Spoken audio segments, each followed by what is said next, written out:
What long-lasting deterrent can I place around my garden to keep dogs from pooping and peeing? Yes, these are technical terms and killing my plants. Thanks for your advice, and this is Gail. So, can y'all think of any, Jason? I think the only long-lasting is a fence. A fence, It's a fence, okay. I thought a fence too. Maybe a coyote on a rope.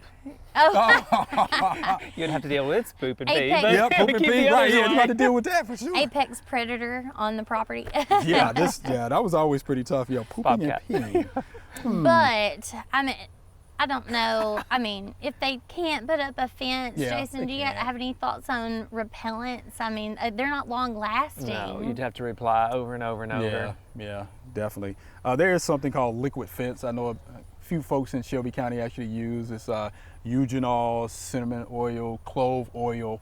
But the thing is, yeah, it's going to have to be reapplied, especially if it Yeah. rains or something like that. And then you also, it's best if you're using those products to rotate different makes or different brands. That's exactly right. Because they can eventually build up tolerance and used to it. And well, that doesn't smell bad anymore. I'll go in anyway. Right. I go in anyway. Got used That's to right. Or Yeah. that only burned my mouth mildly when I tried to eat that plant.